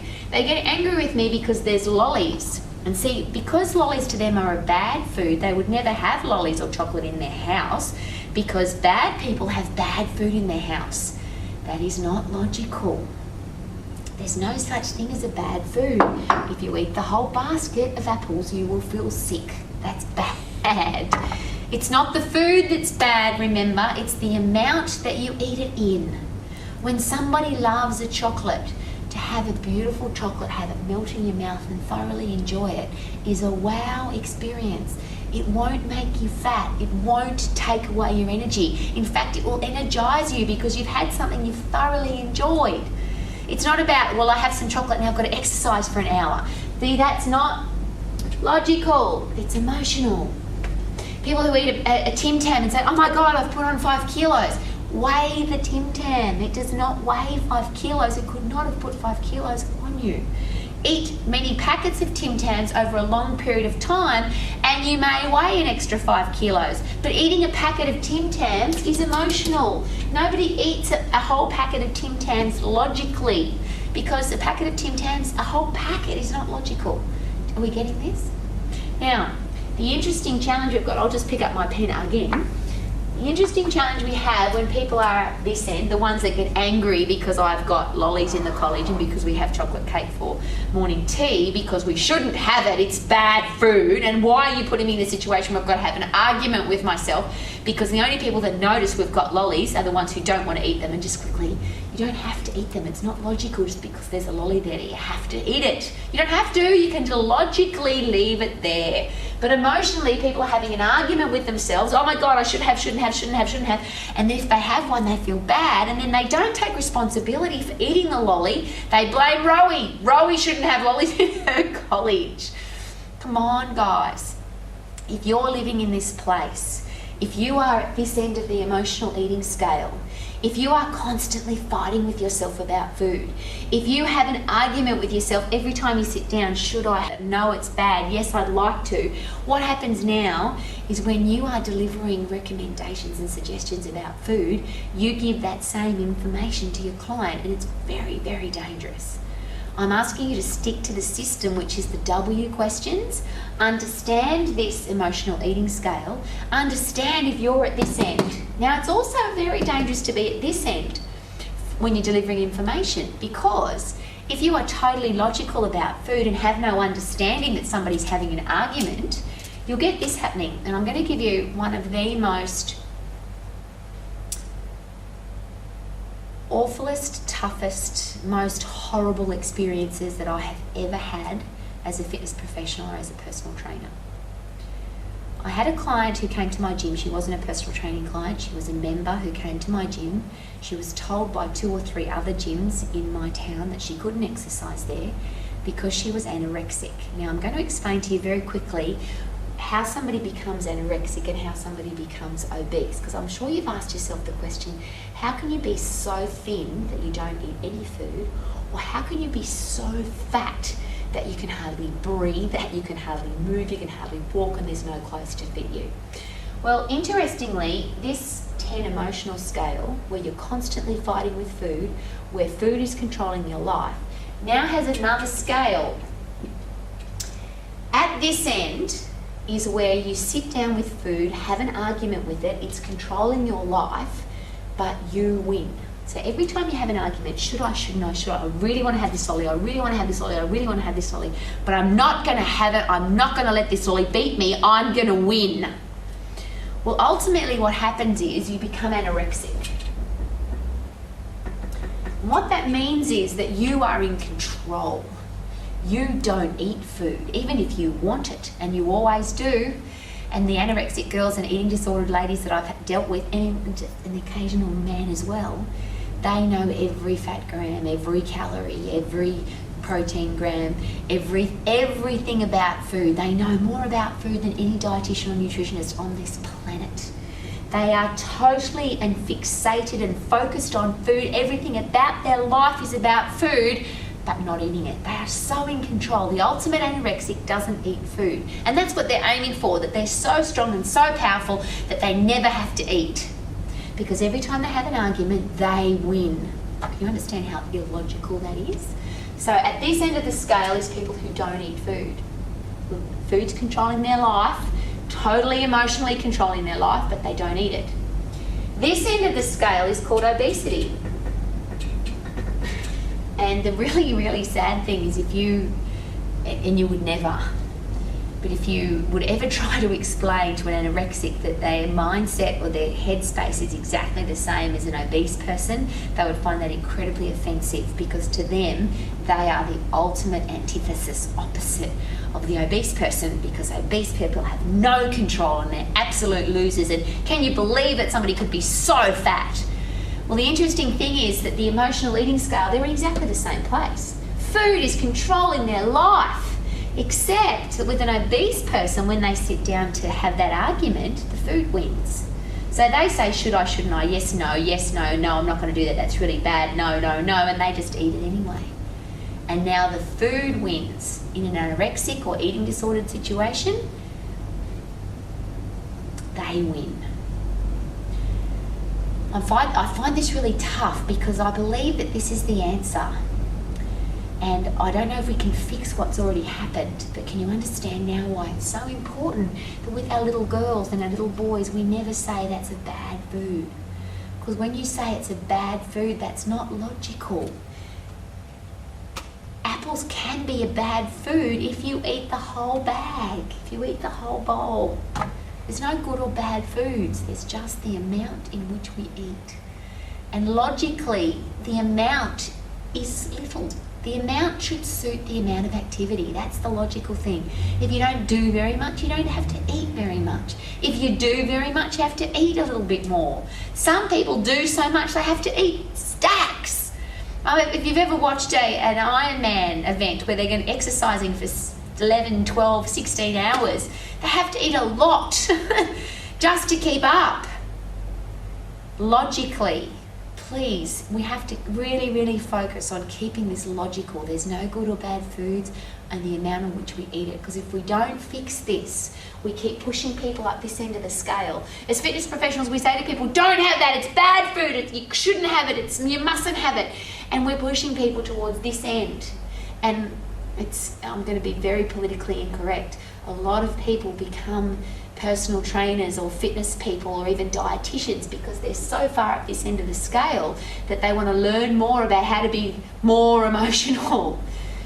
What we've got to do is push people down here. We've got to get logical about exercise. It's logical to do some exercise every day. It's not logical to exercise for hours and hours and hours and hours and hours every day unless it's your sport, and even then your coach will tell you that you've got to rest and recover and get better and look at the balance in your life, the moderation in your life. Is this achievable? All of those common sense things. So what happens with our obese folks is that every time they have the argument, the food wins. It is not logical to eat such large amounts of food. It's emotional. When you ask a disordered eating person, why do you eat? Listen for the answers, because they don't need to tell you they've got an eating disorder. They'll say things like this. If they trust you, and if you've built rapport effectively, and if they want help, they'll say things like this. I eat because I'm angry. I eat because I'm mad with my kids. I eat because I'm emotional. I eat because it makes me feel better. See, feeling, apart from hungry, is an emotion. Feeling hungry is not emotional, it's logical. So what we want to do is push people down this end, because as soon as we're up here, we've got this could happen or we've got this could happen. And the really interesting one in between is what we call bulimia, which is when we have that same argument, food is controlling our lives, it's the thing we're totally focused on. We have the argument, we eat the food and then we want to get rid of it. We eat the whole bowl and then we want to get rid of it. Often, and I only know this from having spent many, many years managing health clubs, is often with men, for instance, they don't suffer from eating bulimia, they suffer from exercise bulimia. And I'll just give you the example of that. If I go out with the girls on Super Day Saturday evening and I say to my girlfriends, I'm not going to eat pizza or have a beer because I'm on a diet. The girls will say, oh, okay, I'm on a diet too, or thank you, I feel better now. It's normal environment with women to say, I'm not going to eat because I'm on a diet. Can you imagine a bunch of blokes going out for pizza and beer on Super Day Saturday evening and the bloke says, oh, I'm not going to eat that because I'm on a diet, and I'm not going to have a beer because I'm on a diet. See, it's not politically acceptable in most circles for that to happen. So what men do is they eat the pizza, they drink the beer, and then they come to the gym on Sparkle Day Sunday and exercise for hours and hours and hours and hours to try and get rid of it. Now, if you have a really good understanding of calories, if you have a really good understanding of input and output, and more importantly, if you have a really good understanding of the Smarties principle, see, the Smarties principle is focused on something you can stick to simply for the rest of your life. It's not about what you ate today that's important, it's what you eat consistently over the course of the week, over the course of the month, the course of the year, that makes the difference to the shape of your body. So a logical person will have a pizza and a beer and go, that was yummy. But it's not logical to drink large amounts of beer every day and eat large amounts of pizza every day. That's not logical. We know that. Emotionally, people starting to take away food every day and drinking beer every day because they're looking for an escape. Here's a classic example. Why do you eat? Because I hate my life and it's the only pleasure that I have. Well, how about we get some exciting other things happening in your life that isn't just food? Food's meant to be exciting, but so is exercise, and so is playing with your kids, and so is housekeeping. Because you know what? Keeping your house clean can be really exciting if you decide it to be. Life is about choices, and what we're asking people to do is make a choice to be fit, healthy and strong rather than have their lives controlled by food. Now, my anorexic girl came to me as a member at my health club at 29 kilos. I want you to imagine that, and she was ironically 29 years of age. So 29 years of age, 29 kilos. For those of you who don't understand weight and size, it's very small. I spoke with her doctor, who said to me, she's going to die this winter. She's an anorexic, obviously. However, she understands now that she isn't fat, because usually we have a disordered emotional vision of ourselves when we're anorexic as well. He said she's different to that. She understands that she's very, very thin. She's been through several winters now. And what happens when you have no fat and no muscle, you just have bone and skin, the body finds it very, very difficult to keep warm. And you'll find with anorexics that have been anorexic for a long time, they end up growing fur on their body, and it's not hair, it's like fur, because the human body is amazing the way it adapts. So what happens is these little girls, and I haven't seen extreme cases of anorexia in men, I've only seen it in little girls, so much so that their bones are like 90-year-old women, 16-year-old girls where their bones are see-through like spider webs, because when you don't eat enough food, your body then uses all the fat that you've got, uses all the muscle tissue you've got, and then it starts literally raping and pillaging your bones to try and get some kind of nutrient. So these little girls are in really bad shape. He said to me, she will probably die this winter, and if she doesn't die this winter, or if she does die this winter, it could even be on your gym floor. Are you prepared to take on that responsibility? Being the softie that I am, I said to my client, what will happen is this: when you come to the gym, I will let you exercise here and I will let you join, because he did say to me that what she loved doing was group exercise, and he said what you're going to be able to do for this young lady is provide her with a happy environment, which she can't get at home because she doesn't like to exercise by herself, and she will exercise anyway every day, but if she can come to your gym and exercise, it's going to be more pleasurable for her.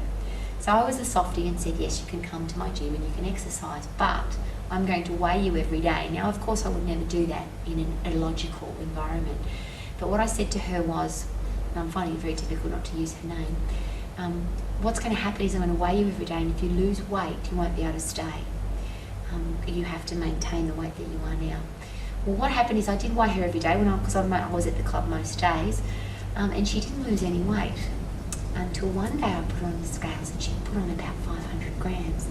And I was so excited that she had put on weight that I picked her up. Now, it's not very hard to pick up what I thought was 29.5 kilos. What I found around her waist was a weight belt. And what had been happening is when I weighed her, she'd put little weights in her belt to show me that she hadn't lost any weight, or in fact she had lost weight. The reason I share that with you, there's lots of reasons obviously. She ended up dying, but she didn't die from anorexia, which is usually brain failure, because the brain has nothing to run on anymore, which means the heart doesn't pump anymore, so they die from brain failure, heart failure.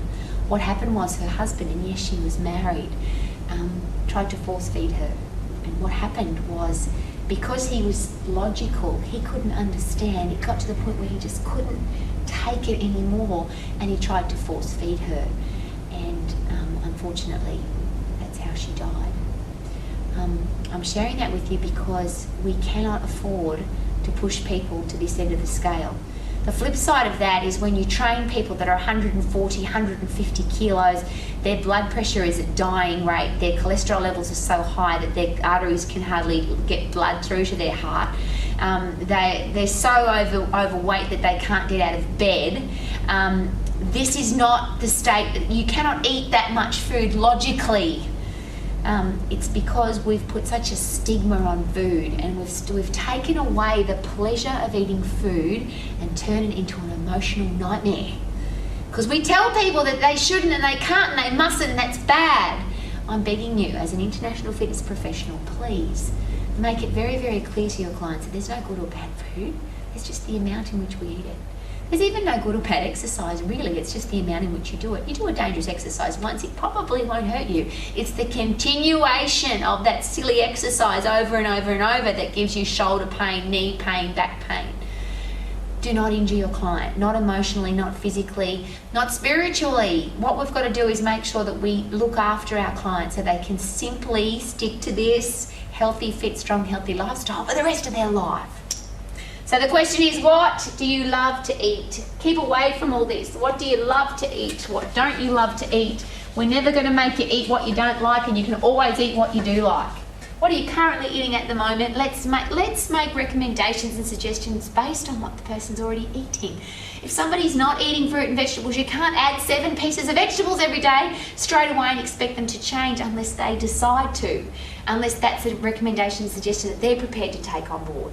Little steps at a time. Somebody doesn't start training for a marathon by running 20 kilometres. We start them on walking from here to the front door, walking from here to the letterbox, walking from here to the shop, parking further away from the shopping centre and walking to the shops, taking the escalator and walking up the escalator rather than taking the lift, then walking up the stairs rather than taking the escalator. We make little changes to make long-term results. Little changes, long-term results. So, first question is, what do you love to eat? What don't you like to eat? What are you currently eating at the moment? Why do you like to eat? And remember, these are in exactly the same order as all your W questions, which makes it much easier to remember. So why do you eat? And the only reason we ask that question is to find out where people are on the emotional eating scale. They may not tell you. Somebody that's emotionally attached to food will also understand this process, and if they don't trust you and they don't like you, they'll just say, oh, because I'm hungry.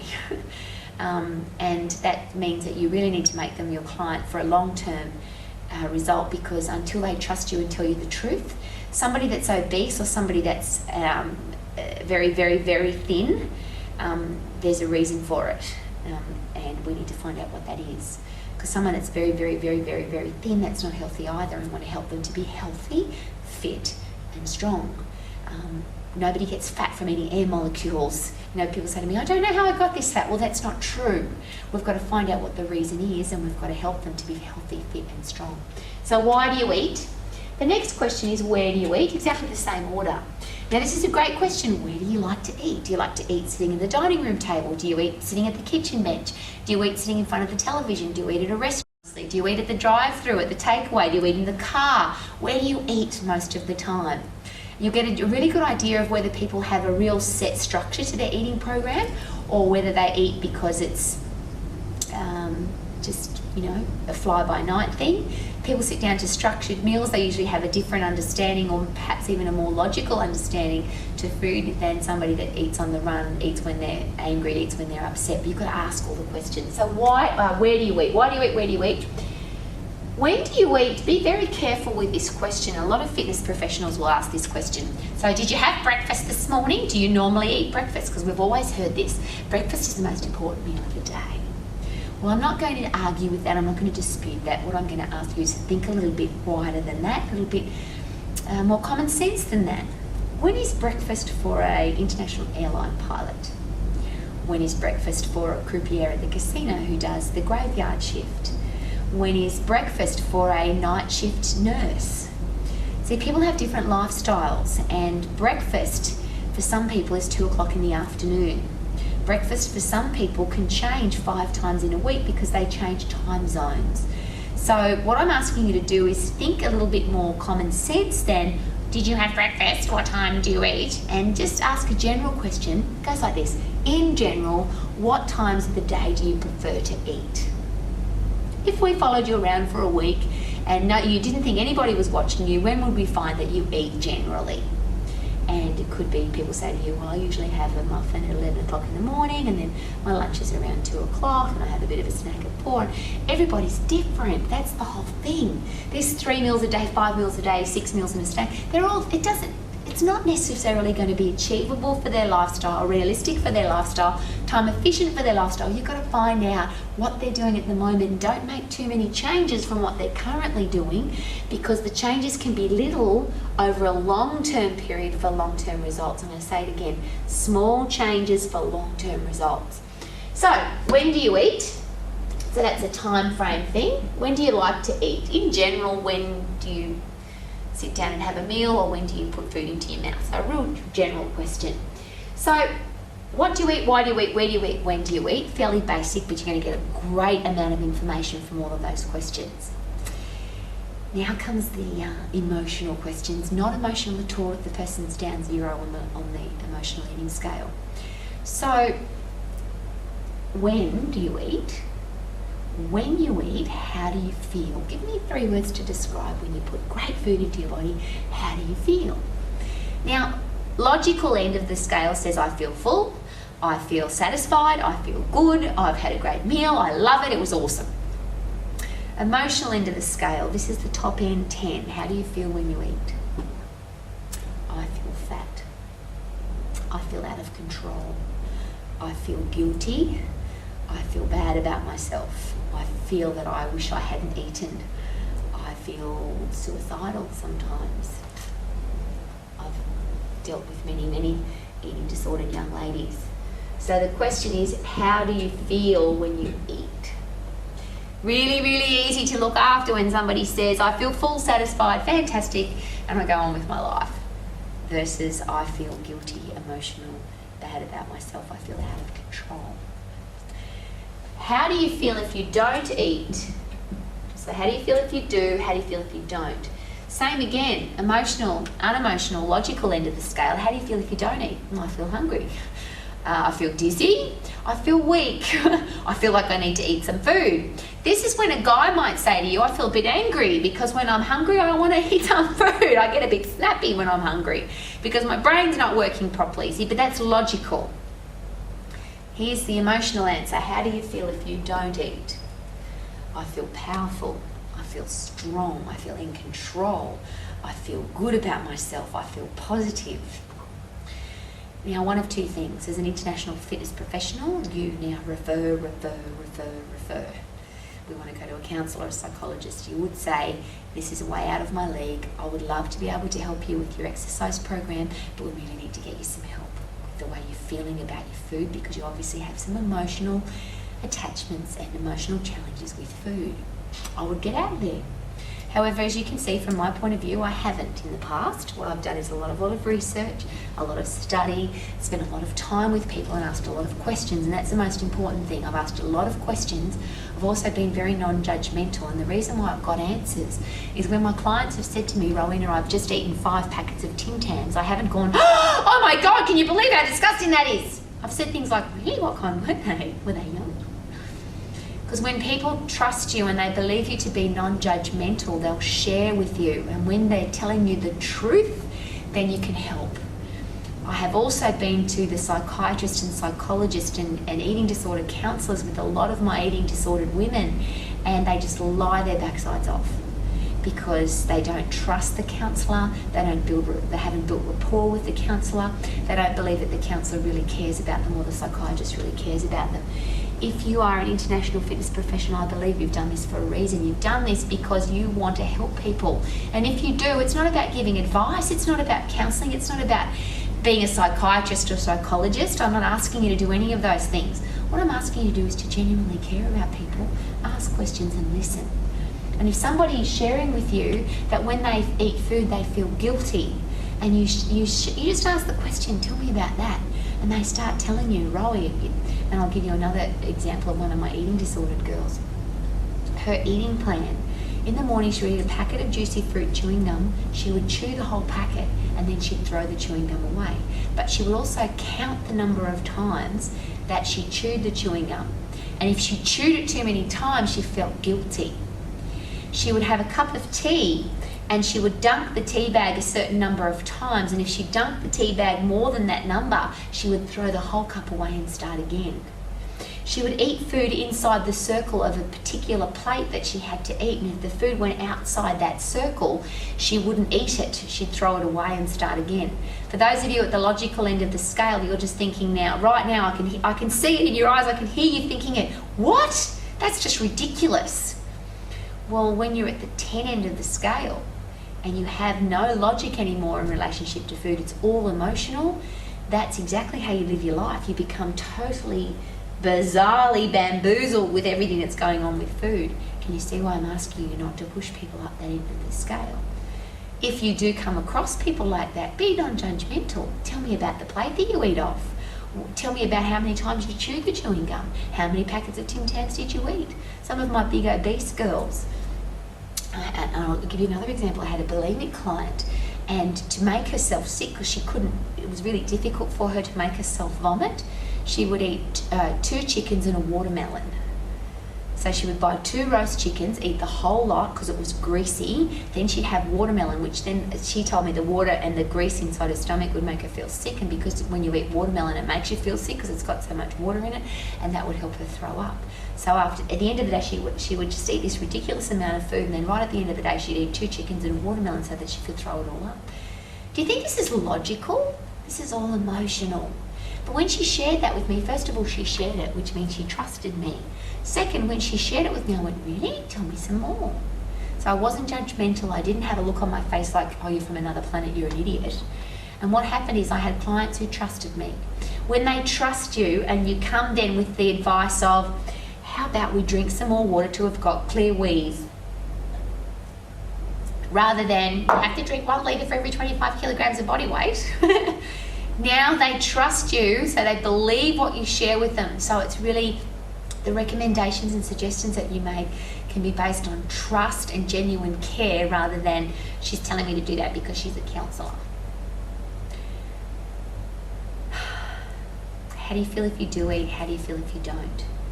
If you keep eating the way you're eating now, exactly the same question as before, if you keep eating the way you're eating now, will you achieve your goal to walk into the party on the 24th of December looking bloody sensational, not the fat chick? See, I've brought it right back to the goal. If you keep eating the way you're eating now, will you achieve your goal? Yes, no, yes, no, yes. If the answer is yes, now, if you're taking notes, this is a really important part of this session, because I'm about to give you 4 rapport building questions, one's just a repeat, that will make sure that whatever the person's eating, they're prepared to share it with you, and they're prepared to continue sharing it with you. So I'm going to give you an example. Somebody says, you say to somebody, if you keep eating the way you're eating now, will you achieve your goal of walking into the Christmas party looking bloody sensational, not being the fat chick?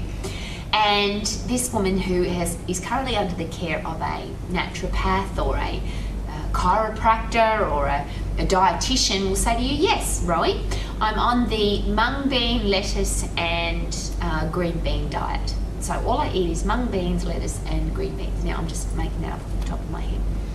Now you're thinking to yourself, I'm going to train this person and all they're eating is mung beans, green beans and lettuce. How am I going to get them to train like that? You cannot get this look on your face. Oh my God, I can't believe you're eating like that. Or you say to somebody, if you keep eating what you're eating now, will you achieve your goal? And they say to you, yes. And you say, you want to say you're an idiot because they're eating Kentucky Fried Chicken, Pizza Hut, McDonald's and takeaway food every meal of the day. It's not up to you to tell them what to eat.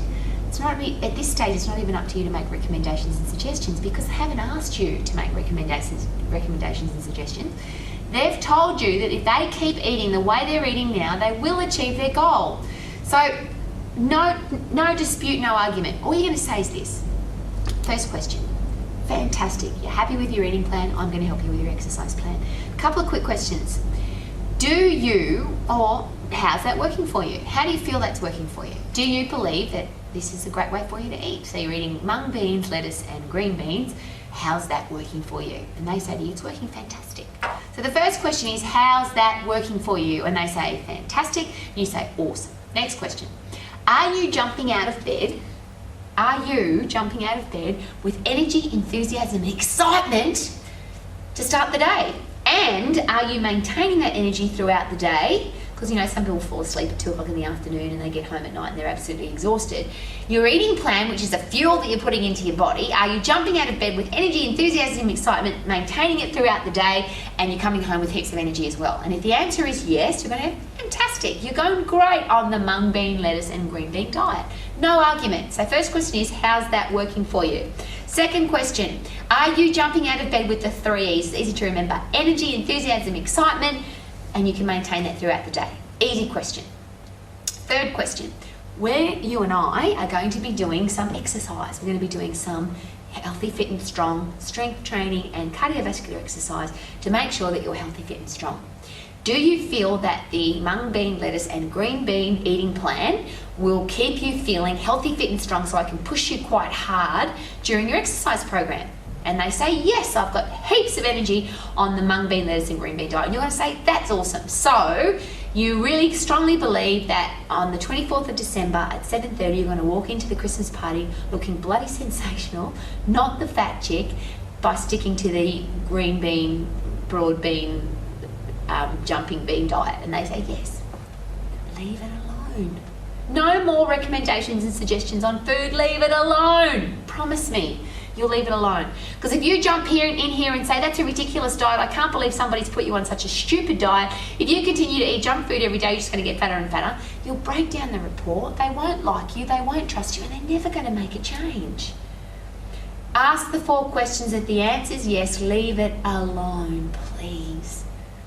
See, if this person's training with you, you will get to see them every week, sometimes twice a week.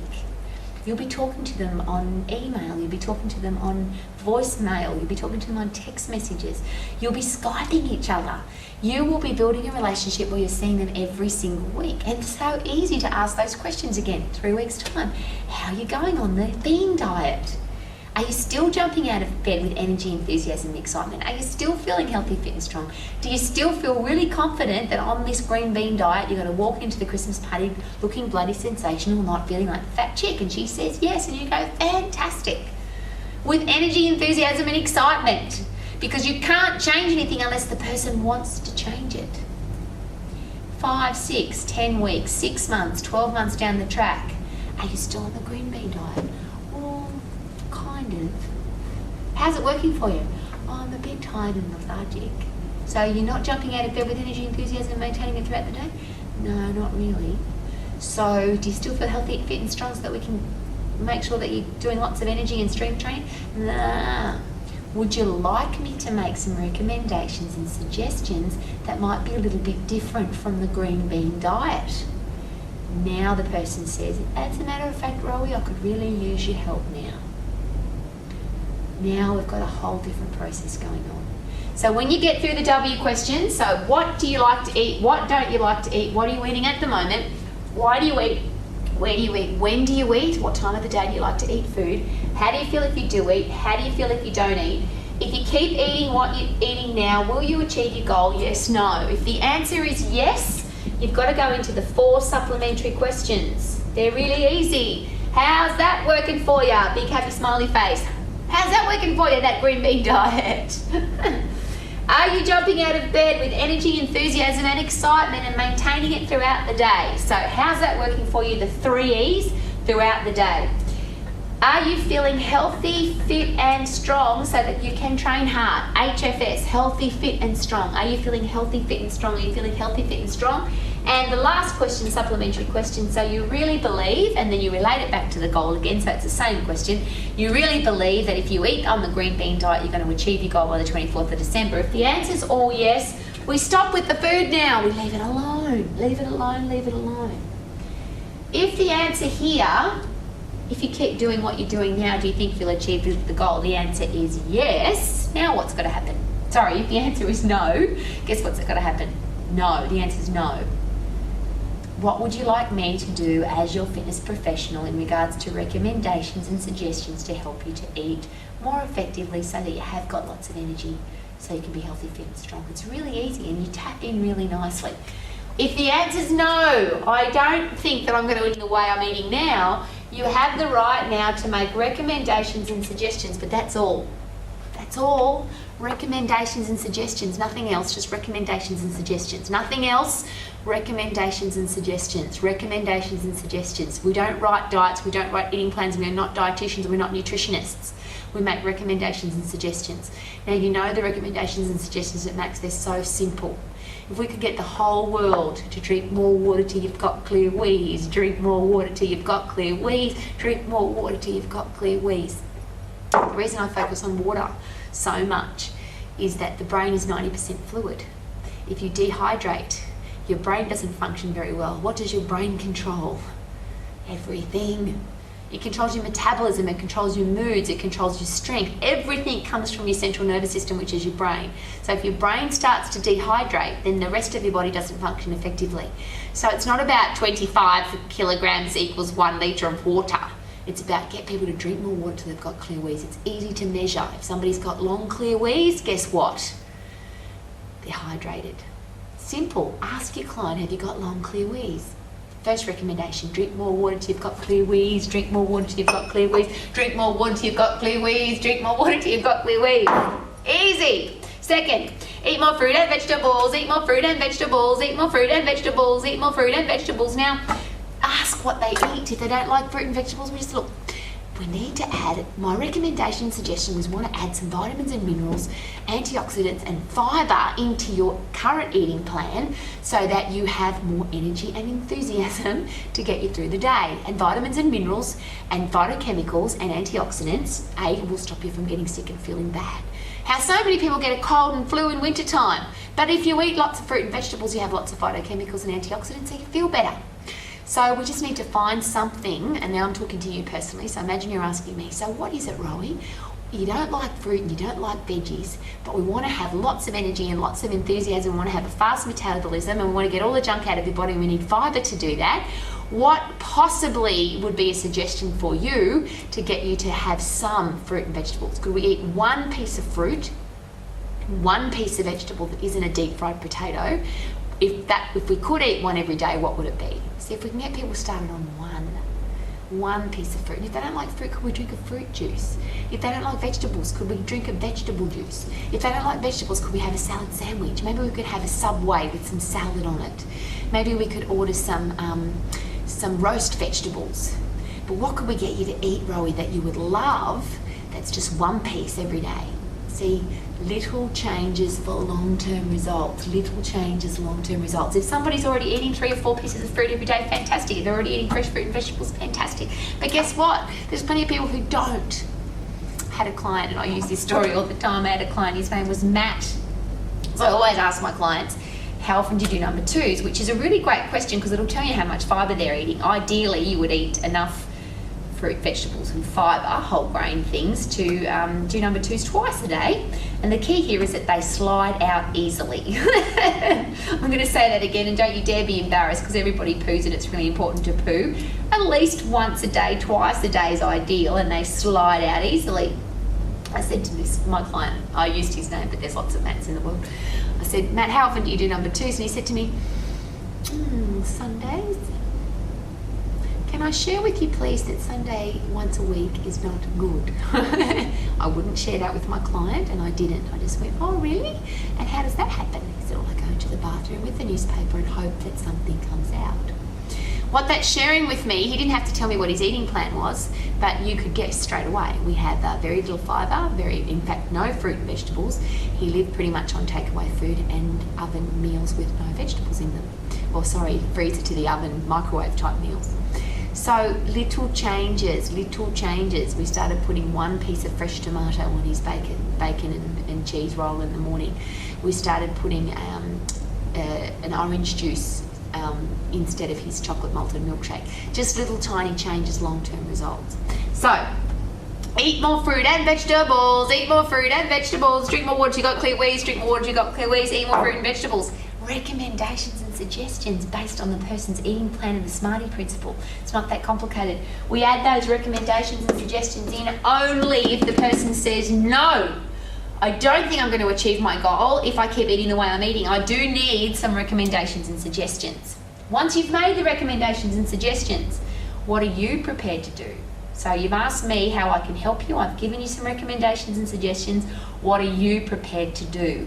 And find out if they're actually prepared to do the recommendations and suggestions that you have asked. Last but not least, what barriers have held you back in the past? Rowie, you've told me today that you want to drink more water till you've got clear wheeze. You are keen to eat one piece of fruit and one piece of vegetable that is in a deep fried potato every day. You do want to do some exercise and get healthy, fit and strong.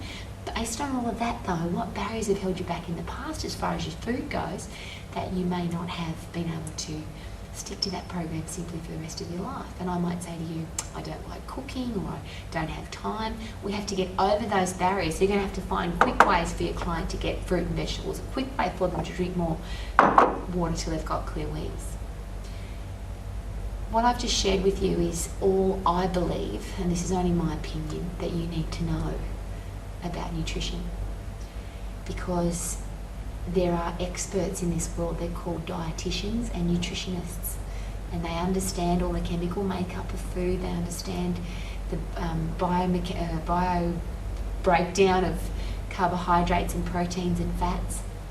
What happens is that we make something so simple so complicated. We've done it with exercise. We made the simple art of lifting heavy things for your legs, lifting heavy things for your upper body, really complicated, and we turned it into 27 exercises, 3 sets of 10, 3 times a week, or don't bother. And guess what? People need to strength train and they don't, because we've made it so complicated. Cardiovascular exercise, get huffy puffy every day. Get puffed. Choose a way that you enjoy getting puffed and go and do it. But as fitness people, we've made it so complicated. You've got to do it for this long and that amount and then. Please, the world is fatter and sicker and weaker and more obese and more screwed up in the head about exercise than it's ever been. And about food, we've really got that screwed up. And yet there's so much knowledge out there. What's happened is we've taken that knowledge and we've made it so complicated and so hard to understand that people have said, well, screw it, I don't understand it. And here's a classic example. If you go to the bookstore right now and you have a look at the health, nutrition and exercise section of the bookstore, every book in there will contradict what the other book said. There are very few simple principles that you'll find throughout every book, and guess what they are? Drink more water till you've got clear wheeze, and if that's not in the book, it should be, because your brain cells are 90% fluid and your body needs fluid to function. You should find in every single book, and not one expert on the planet is arguing that you need to eat more fruit and vegetables. You know what they argue about though? They argue about whether or not it's high glycemic or low glycemic. They argue about whether or not it's a good vegetable or a bad vegetable. I've heard personal trainers and fitness professionals say you shouldn't eat bananas because they're bad for you, you should eat apples because they've got too much, they're too high glycemic, all this kind of stuff. Guess what? Most people aren't eating fruit and vegetables. As fitness professionals, we've got to get them just starting. Little changes for long-term results. Smarties principle, something people can stick to simply for the rest of their life. Something that's moderation for them, something that's achievable so they don't feel like they're failing.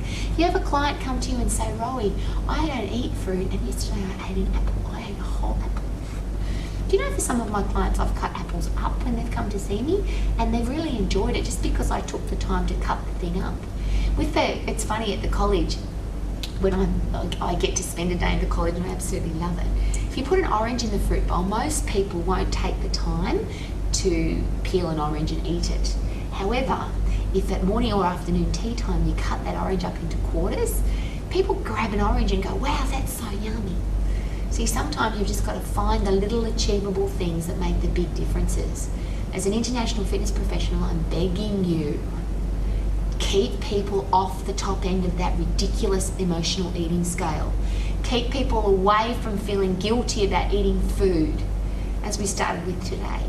My goal is to get the whole world so excited about food and so excited about exercise that they act like a puppy dog. It's time to exercise and they go, yes, mummy, let's go. It doesn't matter if it's raining, it doesn't matter if it's cold, it doesn't matter if it's windy, it doesn't matter if it's hot. I want to go exercise because I love to exercise. And when it's food time, you should see my little Brutus puppy. He's a tiny little dog and he goes like this. He bounces up and down with excitement and he barks and he says, mummy, mummy, it's food time, and he just eats his food with passion. If we can get the whole world to exercise and eat with energy, enthusiasm, excitement and passion to be healthy, fit and strong, not about buffed, ripped and shredded. It's about healthy, fit and strong long term, something you can stick to simply for the rest of your life.